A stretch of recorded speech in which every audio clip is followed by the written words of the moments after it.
সেই আশা কৰাসকলক মই সন্মান জনাই ক'ব খোজো যে আশা কৰাটো ভুল হৈছে। কেৱল প্ৰেমৰ সম্পৰ্ক নহয়, বিয়াৰ প্ৰলোভনেৰে সৈতে যৌন শোষণৰ অভিযোগত অভিযুক্ত। তেনে প্ৰেক্ষাপটত সদৌ অসম ছাত্ৰ সন্থাই সেইগৰাকী অভিযুক্ত ব্যক্তিৰ প্ৰতি কোনো ধৰণৰ অনুকম্পা দেখুওৱা, কোনো ধৰণৰ স্থিতি প্ৰকাশ কৰাৰ কোনো প্ৰশ্নই থাকিব নোৱাৰে আৰু ছাত্ৰ সন্থাৰ পৰা সেইটো আশা নকৰিবলৈ সকলোকে অনুৰোধ জনাইছো। আপোনালোকে হেণ্ডকাফ দেখিছে, আমাৰ চিপজুৰিডাললৈ মনত পৰিছে। নমস্কাৰ, মই ৰাণা গগৈ, আপুনি চাই আছে India Today North East Assam. Shankarjyoti বৰুৱাক গ্ৰেপ্তাৰক লৈ বিভিন্ন পক্ষই ইতিমধ্যে নিজৰ মতামত ব্যক্ত কৰিছে। ৰাজনীতি জগতৰ নেতা পালি নেতাৰ পৰা আৰম্ভ কৰি জাতীয় দল সংগঠনৰ সদস্য, সাধাৰণ জনতাই নিজৰ মতামত ব্যক্ত কৰা পৰিলক্ষিত হৈছে। সামাজিক মাধ্যমতো দেখিবলৈ পোৱা গৈছে, বিভিন্নজনে প্ৰতিক্ৰিয়া ব্যক্ত কৰা পৰিলক্ষিত হৈছে। আৰু দেখা পোৱা গৈছে যে শংকৰজ্যোতি বৰুৱাক গ্ৰেপ্তাৰ কৰা আৰু তেল ডিপুত যি অপ্ৰীতিকৰ পৰিস্থিতিৰ সৃষ্টি হৈছিল, সেই কাণ্ডক লৈ দুলীয়াজান উত্তপ্ত হৈ পৰা পৰিলক্ষিত হৈছিল আৰু সমান্তৰালকৈ 12 ঘণ্টাৰ বাবে দুলীয়াজান বন্ধ ৰখা হৈছিল। কিন্তু এই ক্ষেত্ৰত দেখা পোৱা গৈছে যে আছু নিমাত হৈ থকা প্ৰতিটো ক্ষেত্ৰতে বা প্ৰতিটো কথাতে আছুৱে মাত মতা এইবাৰ দেখিবলৈ পোৱা গ'ল। শংকৰজ্যোতি বৰুৱাক গ্ৰেপ্তাৰক লৈ আছুৱে কোনো ধৰণৰ এটা শব্দ নকৰা, যাক লৈ সমালোচনাৰ সন্মুখীন হোৱা দেখা পোৱা গৈছে আছু বিভিন্ন ধৰণে প্ৰশ্ন অৰ্থাৎ বিভিন্নজনে প্ৰশ্ন কৰিছে যে এটা সময়ত একেলগে উঠা বহা কৰা প্ৰাক্তন আছু নেতা শংকৰজ্যোতি বৰুৱা আৰু আছুৰ যিসকল সদস্য এতিয়া তেওঁলোকৰ সৈতে একেলগে কাম কৰা, একেলগতে উঠা বহা কৰা, সেই আছুৱে এতিয়া কিয় শংকৰজ্যোতি বৰুৱা গ্ৰেপ্তাৰক লৈ কোনো এটা শব্দ কোৱা নাই। আৰু এই ক্ষেত্ৰত দেখা পোৱা গৈছে আজি কেইবাদিনো হ'ল, কিন্তু পৰৱৰ্তী সময়ত অৰ্থাৎ আজিৰ দিনটোত আছুৱে তেওঁলোকৰ নিজৰ স্থিতি স্পষ্ট কৰিছে। তেওঁলোকে প্ৰথমবাৰৰ বাবে মুখ খুলিছে। শংকৰজ্যোতি বৰুৱাক গ্ৰেপ্তাৰক লৈ তেওঁলোকে প্ৰথমবাৰৰ বাবে মুখ খোলা দেখা পোৱা গৈছে। তেওঁলোকে বহু কথা কৈছে, তেওঁলোকে এই কাণ্ডক লৈ পেলাই তেওঁলোকে কিয় আচলতে ইমান দিনে তেওঁলোক নিমাত হৈ আছিল বা তেওঁলোকে কিয় তেওঁলোকৰ ফালৰ পৰা কোনো এটা শব্দও কোৱা নাছিল। কিন্তু এই কথা স্পষ্ট যে কোনো পধ্যেই শংকৰজ্যোতি বৰুৱাৰ পক্ষ নলয় আছুৱে। তেওঁলোকে ইতিমধ্যে স্থিতি স্পষ্ট কৰিছে যে কোনো কাৰণতে শংকৰজ্যোতি বৰুৱাই আছুৰ পৰা কোনো ধৰণৰ আশা নকৰাই ভাল। কিন্তু কিহৰ বাবে ইমান ক্ষোভ আছুৰ শংকৰজ্যোতি বৰুৱাৰ ওপৰত, তেওঁলোকৰ ইমান খং কিহৰ কাৰণে তেওঁলোকে জনাই দিছে, স্পষ্টকৈ জনাই দিছে। আমি চাওঁ আহক কি কৈছে আছুৱে, তেওঁলোকৰ স্থিতি স্পষ্ট কেনেধৰণৰ চাওঁ আহক। এগৰাকী ব্যক্তিৰ কথা আপোনালোকে উল্লেখ কৰিছে। তেখেত সদৌ অসম ছাত্ৰ সন্থাৰে এগৰাকী সদস্যাক বিয়াৰ প্ৰলোভনেৰে যৌন শোষণ চলোৱাৰ অভিযোগত অভিযুক্ত হৈ ছাত্ৰ সন্থাৰ মজিয়াৰ পৰা বহিষ্কাৰ হোৱাৰ ভয়ত ছাত্ৰ সন্থাই এৰি যাব লগা হৈছিলে। গতিকে ছাত্ৰ সন্থাৰ এগৰাকী সদস্যাক যৌন শোষণ চলোৱাৰ অভিযোগত যিগৰাকী ব্যক্তি অভিযুক্ত, ছাত্ৰ সন্থাৰ সেই সদস্যগৰাকী এতিয়াও সংগঠনটোত আছে। তেওঁ এতিয়াও আদালতৰ দুৱাৰ টুকুৰিয়াই আছে, আদালতত আইনী যুঁজ চলি আছে। এতিয়াও সদৌ অসম ছাত্ৰ সন্থাই সেই ঘটনাৰ সন্দৰ্ভতে গঠন কৰি দিয়া 10জনীয়া তদন্ত সমিতিয়ে প্ৰথম প্ৰতিবেদন দাখিল কৰিছে, দ্বিতীয়খন প্ৰতিবেদন দিবলৈ এতিয়াও বাকী আছে, য'ত সেই ব্যক্তিগৰাকীৰ সন্দৰ্ভত কেতবোৰ গুৰুতৰ অভিযোগ উত্থাপন কৰা হৈছে। গতিকে ছাত্ৰ সন্থাৰ এগৰাকী সদস্যক বিয়াৰ প্ৰলোভনেৰে সৈতে যৌন শোষণ চলোৱাৰ অভিযোগত অভিযুক্ত এগৰাকী ব্যক্তিৰ সপক্ষে ছাত্ৰ সন্থাৰ স্থিতি থকাৰ কোনো প্ৰশ্নই আহিব নোৱাৰে। আৰু সেইকাৰণে ছাত্ৰ সন্থাই তেখেতৰ সপক্ষে স্থিতি ল'ব বুলি আশা কৰাটো অনুচিত। কাৰণ আমাৰ ঘৰৰ এগৰাকী ছোৱালী, সেই ছাত্ৰীগৰাকীৰ মাকে কৰা ফোনটো, সেই ছাত্ৰীগৰাকীৰ মাকে সময়ে সময়ে আমাৰ সৈতে পতা কথা বতৰাবিলাক আমাৰ মনত এতিয়াও বিধি থাকে যে মোৰ ছোৱালীজনীক আছু কৰিবলৈ পঠিয়াইছিলো, তাইৰ লগত কিয় এনেকুৱা হ'বলৈ পালে, তোমালোকে তাইক ন্যায় দিব নোৱাৰিলা। সেই ছাত্ৰীগৰাকীয়ে আজিও ছাত্ৰ সন্থা কৰি আছে।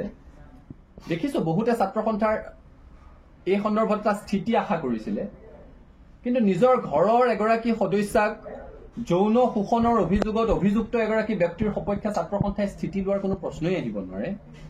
এই সন্দৰ্ভত বহুজনে আমাক সমালোচনা কৰাও পৰিলক্ষিত হৈছে। সামাজিক মাধ্যমত বিভিন্ন ধৰণৰ কথা বতৰা আলোচনা হৈছে। সকলোৱে নিজে এবাৰ সেই কথাটো উপলব্ধি কৰিলেই হ'ল, নিজৰ ঘৰৰ এগৰাকী যুৱতী, নিজৰ পৰিয়ালৰ এগৰাকী সদস্যা আৰু কেৱল প্ৰেমৰ সম্পৰ্ক নহয়, বিয়াৰ প্ৰলোভনেৰে সৈতে যৌন শোষণৰ অভিযোগত অভিযুক্ত। তেনে প্ৰেক্ষাপটত সদৌ অসম ছাত্ৰ সন্থাই সেইগৰাকী অভিযুক্ত ব্যক্তিৰ প্ৰতি কোনো ধৰণৰ অনুকম্পা দেখুওৱা, কোনো ধৰণৰ স্থিতি প্ৰকাশ কৰাৰ কোনো প্ৰশ্নই থাকিব নোৱাৰে আৰু ছাত্ৰ সন্থাৰ পৰা সেইটো আশা নকৰিবলৈ সকলোকে অনুৰোধ জনাইছো। এজন অসমীয়া যুৱকক হেণ্ডকাপ লগাই আপোনালোকে হেণ্ডকাফ দেখিছে, আমাৰ চিপজুৰিডাললৈ মনত পৰিছে। সেই ছাত্ৰীগৰাকী যিদিনাখন হস্পিটেলত ভৰ্তি হৈছিলে, এগৰাকী ছাত্ৰ সন্থাৰ সদস্যা যেতিয়া সেই আপোনালোকে কৈ থকা যুৱকজনৰ প্ৰতাৰণাৰ বলি হৈ বিয়াৰ প্ৰলোভনেৰে কৰা যৌন শোষণৰ অভিযোগত সেই অভিযোগৰ বলি হৈ এগৰাকী যুৱতীয়ে আত্মহত্যা কৰিব লগা এটা পৰিৱেশৰ সৃষ্টি হৈছিলে। সেইগৰাকী যুৱতী এতিয়াও ছাত্ৰ সন্থাৰ সদস্যা। তেওঁ ন্যায় বিচাৰি আজিও ছাত্ৰ সন্থাৰ মজিয়াত মাত মাতি আছে। তেওঁ ন্যায় বিচাৰি আজিও আদালতৰ মজিয়ালৈ গৈ আছে। আজিও তেওঁ মানসিকভাৱে ভাঙি আছে। গতিকে যেতিয়া হেণ্ডকাফৰ কথা কয় আমাৰ সেই চিপজুৰিডাললৈ মনত পৰে। এতিয়া বহুতে প্ৰশ্ন কৰি আছে যে প্ৰাক্তনসকলৰ প্ৰতি আপোনালোকৰ কোনো দায়বদ্ধতা নাই। আপুনি এই প্ৰশ্নটো সোধাৰ কাৰণে মই ভাল পাইছো। সদৌ অসম ছাত্ৰ সন্থাৰ সৈতে ছাত্ৰ সন্থাৰ প্ৰাক্তনসকলৰ সন্মান আৰু দায়বদ্ধতাৰ সম্পৰ্ক। আমি তেওঁলোকক সন্মান কৰোঁ, তেওঁলোকে মাতৃ সংগঠনটোক সন্মান কৰে। তেওঁলোক মাতৃ সংগঠনটোৰ প্ৰতি দায়বদ্ধ। আমিও অৰাজনৈতিকভাৱে মৰ্যাদা সহকাৰে জীৱন নিৰ্বাহ কৰি থকা প্ৰতিগৰাকী ছাত্ৰ সন্থাৰ প্ৰাক্তনৰ প্ৰতি আমাৰ সন্মান আছে, আমি তেওঁলোকৰ প্ৰতি দায়বদ্ধ। কিন্তু ছাত্ৰ সন্থাৰ মজিয়াত অতীজৰে পৰা এটা পৰম্পৰা চলি আছে যে ছাত্ৰ সন্থাৰ পৰা যদি কোনোবাই ছাত্ৰ সন্থাৰ অহিত কাম কৰি বহিষ্কৃত হয়, তেওঁলোকে ছাত্ৰ সন্থাৰ প্ৰাক্তন হিচাপে সেই মৰ্যাদাটো নাপায়। এই যিগৰাকী ব্যক্তি ছাত্ৰ সন্থাৰ এগৰাকী সদস্যাক যৌন শোষণৰ অভিযোগত অভিযুক্ত, তেওঁ বহিষ্কাৰ হোৱাৰ ভয়ত ছাত্ৰ সন্থা ত্যাগ কৰি গুচি যাবলগীয়া হৈছিলে।